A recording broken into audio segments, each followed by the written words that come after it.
There's nothing better than traveling with your bike. The excitement, the anticipation of new roads, new trails, new experiences, and the best part? You shipped your own bike. The only problem? It's still in a box. If only one of those Wheat Ridge guys was here to build this.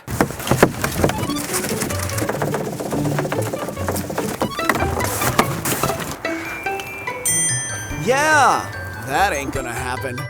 Maybe you should learn how to build it yourself.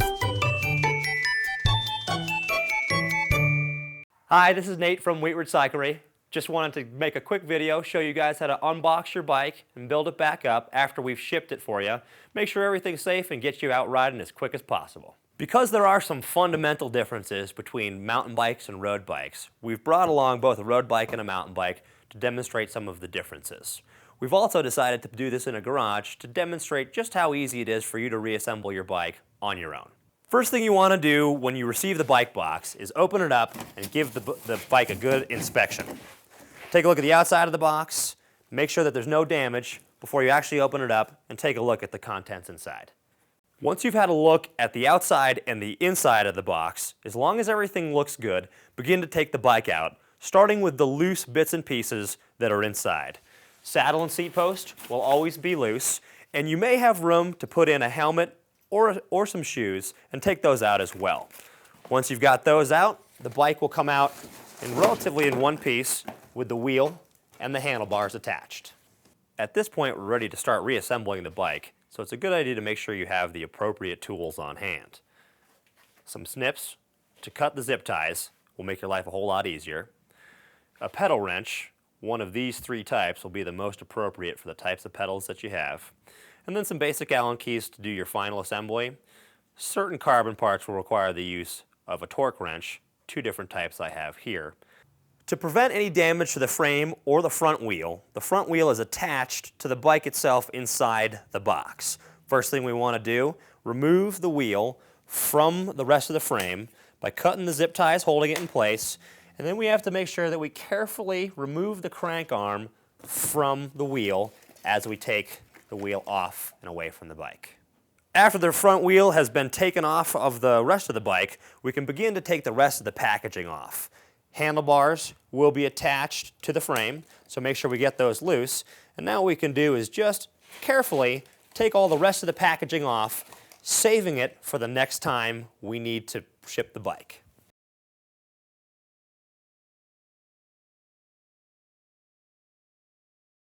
Once you've finished unwrapping the bike, make sure you save the foam and some of the small plastic pieces that were installed in the wheel and the frame for future shipping. Both of these are very important to prevent damage on the bike. Now we're ready to start reassembling the bike. The first thing that we're going to do is reattach the handlebars to the stem. We'll remove the faceplate and start to reinstall these bolts with the handlebar installed. Tighten the faceplate bolts down just enough to hold the handlebar in place. Once we have the rest of the components installed, we'll make sure the handlebars are level, and we'll use our torque wrench on these bolts to ensure proper torque.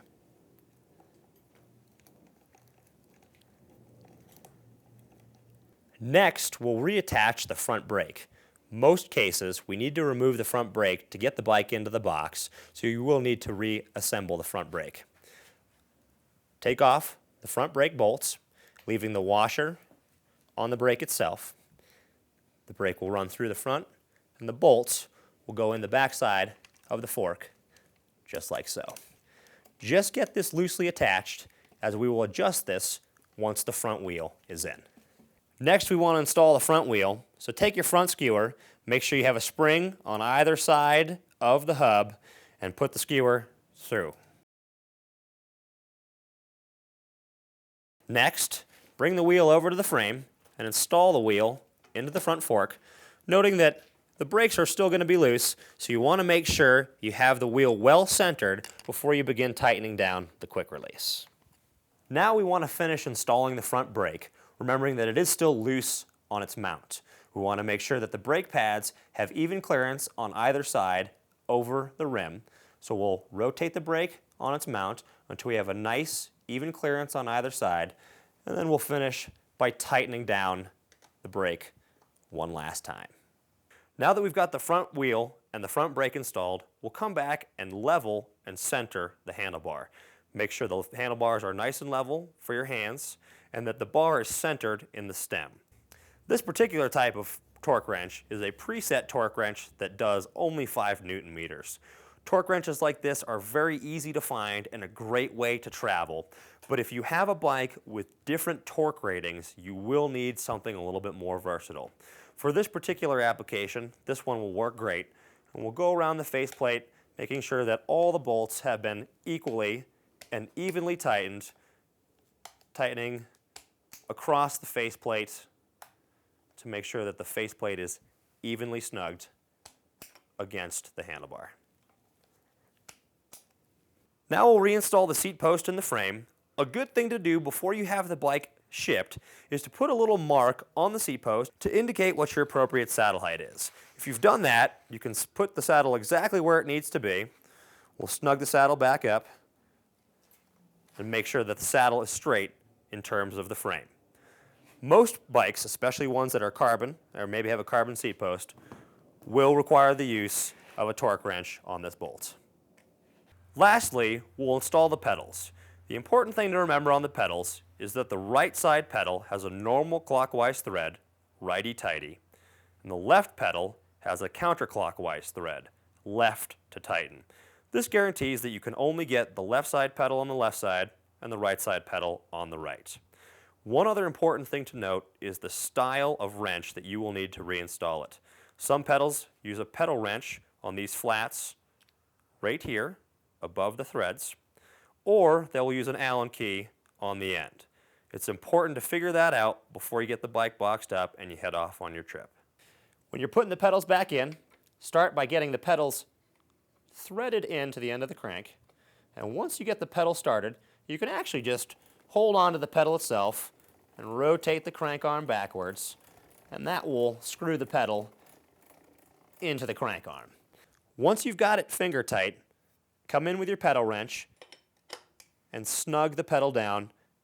Doesn't need too much force, but you want to make sure they're not going to come off. Now you're ready to ride. I would do one last bolt check, making sure everything is nice and snug, and give the bike a quick test ride around the neighborhood, make sure the brakes, the shifting feel good. If you have any issues, if you have any concerns, give us a call or bring the bike in if you can. Otherwise, bring it by a reputable bike shop in the area.